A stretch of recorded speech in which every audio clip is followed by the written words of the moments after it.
The second subject that I wanted to bring up is the official plan. I think it's very clear when you look at Change Book and Change Book North that we have laid out a few very substantial markers in there to lessen the province of Toronto's control on rural and northern municipalities. Things again go back to the Green Energy Act, allowing for greater municipal decision making. Also, very substantial changes on the provincial policy statement, and also on the Smart Growth Act. All acts that very much constrain and restrict the decision making of our municipal governments and county council. I would not want to see county council engage in activities that may become redundant or moot in a short period of time. Well, thank you, Randy, for that update, and I will open it up to members of this committee to ask any questions of the Honourable Randy Hillier. Talked about what the government today, when someone applies for solar plant farm or wind farm or whatever they want to do, our municipal government has no say whatsoever in even zoning. Is the government can do something back in these hands? Yeah, we've announced that municipal governments will have the same role in the planning process for renewable energy projects as any other projects, which is a far cry from what we have today. I'm just wondering if you can let us know about what the changes are that you would foresee regarding the PPS. What we've stated, Bill, is that the PPS and the Smart Growth Act are and were clearly designed for to address the impacts that are happening in densely populated southern Ontario. That's the baseline, and I think we all understand the value in that. But we also understand that the planning controls and needs on densely populated southern Ontario are not the same in other locations. Agricultural areas and agricultural lands terminology in the PPS instead of the old, prime agricultural 1, 2, and 3 lands. Now it's agricultural areas. My view, and shared by many in caucus, including Tim, is that one of the great impediments to growth and prosperity in rural Ontario is that inability to grow your municipality in an appropriate fashion that is in tune with the residents of those communities. It's this blanket approach. And it needs to be altered. It needs to be altered here. I'll tell you, I spent a week traveling up north just a week or two ago, and it was the paradox was so obvious to me. Here we were traveling through this beautiful, beautiful country with significant recreational opportunities, waterfront lands, everything gorgeous.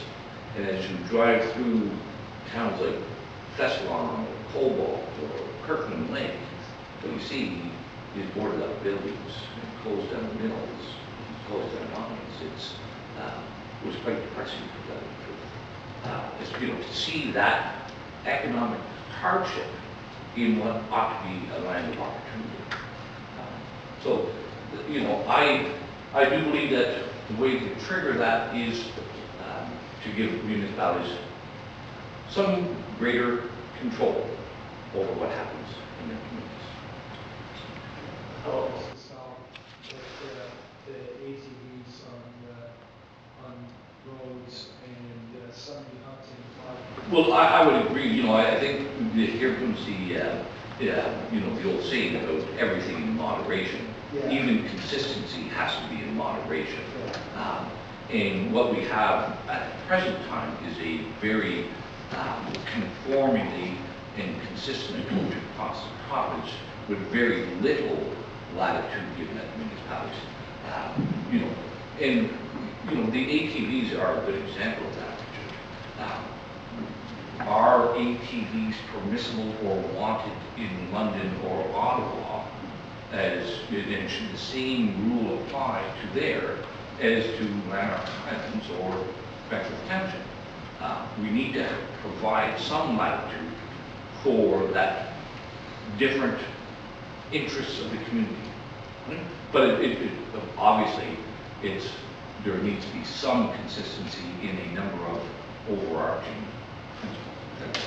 How are you going to pay down the debt, and how are you going to fund some of the plans that the Progressive Party has? Where's the money coming from, I guess, is my question. Well, I'm quite honest with you. Yeah, you asked how we're going to do it, and it's going to be with great difficulty. Yeah. We are in a significant financial hole. You know, but we also recognize there are needs with the demographics of our society and with the expectations of our society. There is going to still continue to be the need for growth in, especially places such as healthcare and education. But it would be foolhardy to think that the amount of money that we're spending at the province is all going to benefit society and is spent effectively. And I'm not going to rehash the number of scandals that we've seen over the years. But one of the, I'll give you one of the markers that we've laid out on this course, John, is we've said that we're going to reduce the size of cabinet. At the present time, cabinet is 28.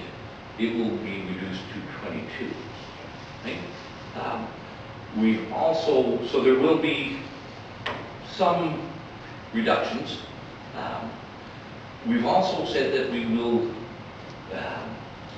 do a thorough review and analysis of the over 630 subordinate bodies of the legislature, the agency boards and commissions. And I think we'll find a few things in there. And we've also laid out that our goal, right now we have over 500,000 provincial statutes and regulations in this province. We're the most highly regulated province in our confederation.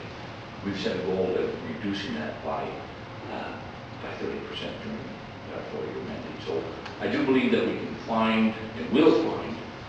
And there was one novel approach that's also in there, is that any minister that does not meet those targets will, of course, there's an incentive in there for them to meet those targets.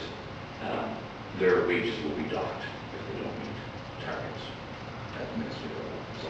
Well, thank you, Randy, for that. And, thank you.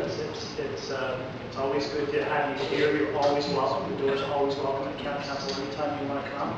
And appreciate your time. And on behalf of this committee, thank you. And we'll see how things go. Thank you very much. And of course, my door is always welcome as well. And my phone is usually busy, but leave a message anyway. I'll get back to you. Thank you very much. Thank you.